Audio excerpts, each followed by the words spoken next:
Hello, hello, hello, beautiful people. Welcome back to another episode of the Semi Pro USL Show. It is the May 27th edition. I've realized that I've accidentally said it is the February 27th edition. I will change that in the YouTube title later. If you're listening to this on Spotify or Apple, wherever you listen to your podcast, you don't care and have no idea what I'm talking about. We have a loaded day here on the USL Show. Obviously, right now I'm doing the Semi Pro USL Show. In about an hour, you can catch me on Soccer Down Here. And at 1 o'clock p.m., we have a redacted interview that's going to be coming up that we're very excited to share. And then tonight, of course, at 9 p.m. Eastern Standard Time, you can catch us live talking all things USL on the USL Show. But yeah, a lot of fun stuff to get to. We had interviews on kit season. We have a lot of content coming at you, and I hope you're enjoying it. So let's get in a little bit of the Semi Pro USL Show May 27th edition. That's a lot to say. Not really. So we're not going to hit any or all the matches. We're not going to break them down from the weekend before. There was obviously Friday, Saturday, Sunday, and Monday. Those were the matches that happened. I'm just going to give you score recaps. We're not going to talk about the goal scores or anything like that. We're going to give you standings updates for both League 2 and W League. Now, tomorrow, we're going to give you a full stats update because the League 2 and W League websites update their stats on Tuesdays and Fridays. So I'll give you a stats update tomorrow on where the top goal scorers, all that kind of stuff. But today is all about standings, all about some of the matches that happened. Then I'm going to hit you with the matches that are coming up today, and we'll get on with our day. So let's go ahead and get into some League 2. Now, these are the matches from Sunday and Monday. We're not going to talk about Friday or Saturday, although there were some very fun ones, but we don't have all day to talk about all those matches for us to also hit the standings. So let's go ahead and start in League 2, where Snohomish United takes down Portland Bangers FC 2-0. Ventura County Fusion take down Coachella FC 12-1. That's right, people. 12-1. And that's not even the biggest blowout of the weekend, where we saw Kings hammer in the W League down the Dutch Lions, I do believe. 15-0. I want to talk about that in a minute. So, but let me get to these first. Ballard FC take down Bigfoot FC. Again, a wonderful battle of the crest. 2-1. Tacoma Stars draw with Mid Lakes United 2-2. Weston FC fall 1-0 to Sarasota Paradise. Rochester FC win 3-0 to the Chicago City Dutch Lions. GFI wins 1-0 over Twin City Toucans. Also a lovely crest. Staten Island ASC loses 1-2 to Morris Elite FC. Nona FC lose 2-1 to Sporting Jacks. East Atlanta FC lose 2-0 to Southern Soccer Academy. The Swarm, that's a nice little derby match. AFC Ann Arbor lose 3-1 to Oakland County.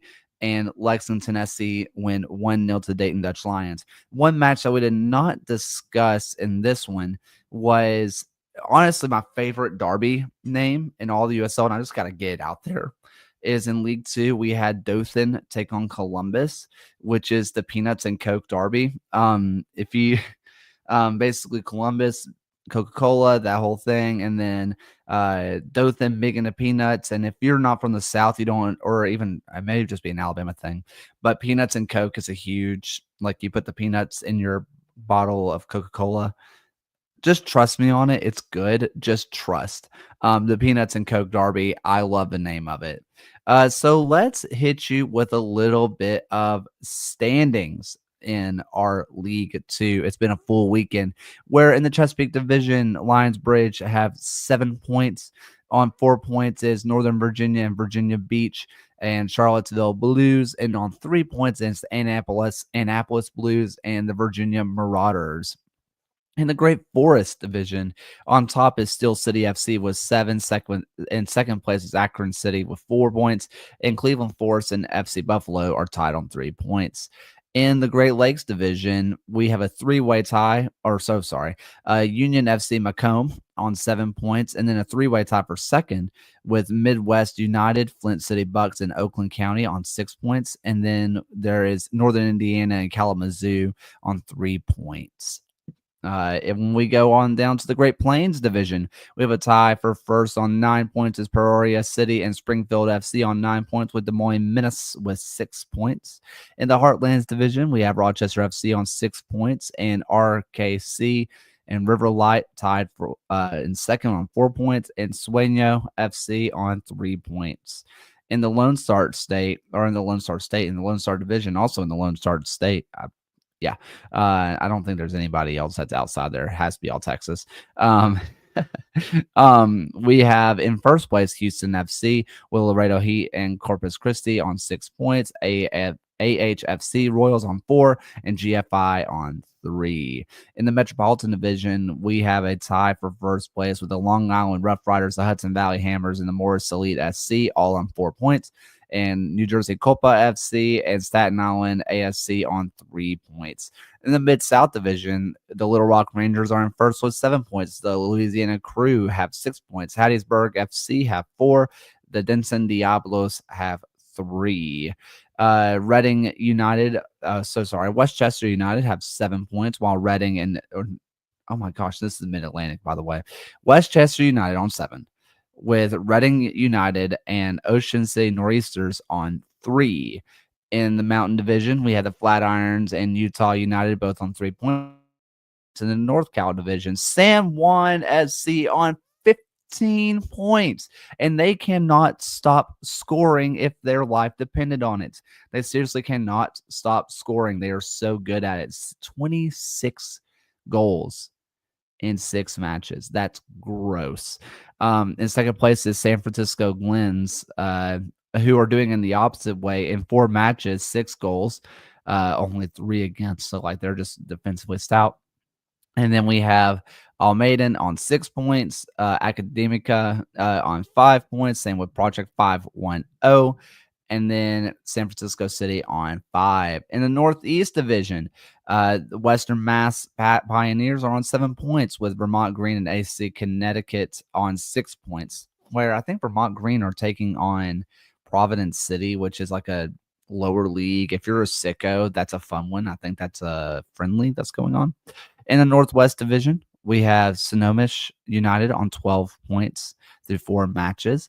Ballard FC have 9 points. Tacoma Stars and Bigfoot on 4. Portland Bangers with 3. In the South Atlantic Division, we have a tie for first in Salem City and Tobacco Road FC on 7 points, and Charlotte Independence on 6. In the South Central Division, in first place, we have Tennessee SC. In second place, we have Tennessee SC on 7 points. So 6 points, we have Dothan United. On 4 points, we have Birmingham Legion FC. And on 3 points, we have Asheville City, Montgomery United, and Southern Soccer Academy. And then, where are we? Here I am. Rock you like a hurricane. South Florida Division on 9 points is Fort Lauderdale. On 7 points is St. Peter's. And on 4 points is Sarasota Paradise and Weston FC with 3. In the Southeast Division, on 6 points is Nona FC. On 4 points is Sporting Jackson, Brookhouse FC, and then Inner Gainesville KF on 3 points. In the Southwest Division, we have a big 3-way tie where we have Redlands FC, Capo FC, and Tucson FC on 6 points. On 5 points, we have AMSG FC, and then on 4 points, Southern California Eagles. On 3 points, we have Ventura County Fusion. In the Valley Division, finally, we have the Lexington SC on 7, with Fort Wayne on 4, and Kingshammer Cincinnati on 3.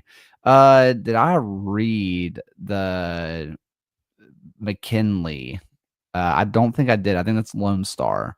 They had an attendance over 3,000, pushing 4,000. So that was pretty cool. Nice to see some big attendance numbers out there. So let's give you the League Two kind of matches to watch today. There's not too many where Cleveland in the Great Forest Division, Cleveland Forest is taking on FC Buffalo. In the Northeast Division, Albany Rush are taking on the Black Rock FC. In the Mid-Atlantic, Westchester is taking on Reading. And in the Mountain Division, Utah United is taking on Flatirons. Now, let's go ahead and get over to the W League. Again, we're just going to give you Sunday and Monday's matches where California Dutch Lions fall to SC Blue Heat 2-1. The West Seattle Roadies win 2-0 over Lane United. FC Olympia win 5-0 over Bigfoot FC. Rochester FC, again, this is the one in Minneapolis, win 4-1 to Chicago City Dutch Lions. I did not see a score for the Colorado Storm versus Albion SC Colorado, but I'm sure it's out there somewhere. Has not been reported to the league yet. Eagle FC wins 4-2 to Northern Virginia. Stockton Cargo draw 1-1 to California Storm. Knoxville win 5-2 to Tennessee SC. RKC Third Coast lose 4-1 to Minnesota Aurora, which our friends at Kit Season interviewed Cassidy, who did a lot of their kits. So if you want to listen to that interview, it's on our socials or on YouTube. It's on podcast player. It's all out there. Capo FC win 4-0 to OC Sporting, and the Red Wolves draw 2-2 to Southern Soccer Academy. Now let's get over to those standings as I remember to change the thing. Look at that. I'm a professional.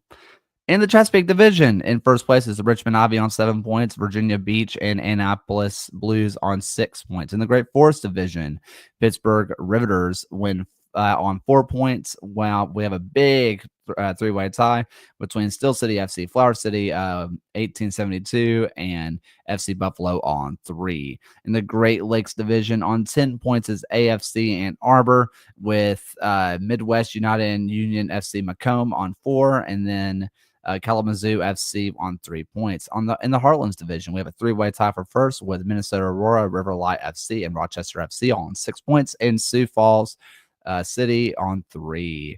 In the Lone Star Division, you'll never guess, but Lone Star on top. That's just the way it should be. 7 points with 4 points on Challenge FC, and in 3 points, AHFC Royals and Lone Star San Antonio on 3. In the Metropolitan Division, the first place is the Long Island Rough Riders on 6. It was Cedar Stars and Morris Elite on 4. In the Mid-Atlantic Division, and with 6 points is Eagle FC, and Northern Virginia and Lancaster Inferno on 3. In the Mountain Division, Colorado Storm on 3 points, Utah United on 3 points, and Flatirons FC with 3 points. In the North Cal Division, in first place is Stockton Cargo on 8 points. In second place is a tie with San Francisco Glens and San Juan SC with 7 points. With 6 points, we have Olympic Club with, again, 6 points. And in third place is Oakland Soul Oakland Soul have 3 points, and the Pleasanton Rage with 3 points. Did I go all the way down to 3 points just to read the Rage? Yes, I did. In the the Northwest Division, easy for me to say, FC Olympia on 6 points. With 4 points is the West Seattle Roadies, and on 3 points is Tacoma Galaxy. In the SoCal Division, we have Capo FC with 12, and SC Santa Clarita Blue Heat, SC Blue Heat on 6 points, and OC Sporting on 3. In the South Atlantic Division, on 7 points is the Carolina Ascent, which, by the way, their 2 team has the nickname the Trailblazers, which, if that's not the best nickname, I don't know what is. On 6 points, we have the defending champions NC Courage U23s. On 4 points, South Georgia Tormenta, former champions. And they played each other, which, by the way, I asked the question, is that the first time 2 former champions have played each other in regular season? Yes, it was. It was posted on the USL W League social media like 5 minutes before I asked that question. So that was cool. If I just had their notifications on, I would have known that. South Carolina United Bantams and Charlotte Eagles have 3 points. In the South Central Division, it is a tight race where Asheville City has 7 points. Tennessee SC and One Knox have 6 points. Chattanooga Red Wolves have 4. Greenville Liberty and Birmingham Legion have 3, and Southern Soccer Academy have 2. That is a tight division. In the Southeast Division, we have Sporting Jacks on 9, and Fort Lauderdale FC and TLH Reckoning on 6, with the Brevard SC Riptide, FC Miami City, and Kings Hammer Sun City on 3 points. And finally, in the Valley Division, with 3 points, is Racing Louisville FC, Indy 11 on 6 points, and the Kings Hammer FC Cincinnati on 4 points. Now let's get you into a little bit of a schedule watch. What's going on today, my friends? Other than the fact, again, that the USL show has a whole lot of stuff coming out today, a whole lot of stuff. So be ready for that. I mean, lots of content coming your way. A bit of a loaded day today, where in the Lone Star State, in Lone Star, we have Challenge SC taking on Lone Star San Antonio. In the Mountain Division, we have Utah United taking on Flatiron FC. In the Valley Division, Racing Louisville taking on Indy 11. A little Louisville, Indiana proximity something. Whatever it is. It's that one, the Indy Louisville match. Yeah, that's other people know it by heart. I can never do it. The NorCal division, we have 2 matches. Olympic Club taking on Oakland Soul, and the Pleasanton Rage versus the Marion FC Sirens. And in the Southeast, Brookhouse FC taking on Sporting Jacks. Tomorrow, we'll give you full recaps of all those matches, break down who scored, who didn't, then give you some stats updates. But that's all we have for today. Check us out on Soccer Down Here. We go live at 10:30 Eastern Standard Time with Soccer Down Here, and that will be on their podcast players. And then tonight at 9 p.m. Eastern, we go live, or you can catch it on your podcast players later. Thank you so much for the love and support. Thank you for supporting the Semi Pro USL show, the May 27th edition. We will see you tomorrow at the same time. See ya. Thank you for watching another episode of the USL Show. The USL Show is now proudly part of the Protagonist podcast family. Please go to protagonistsoccer.com to check out more work. Thanks for stopping by. We'll see everyone again next time.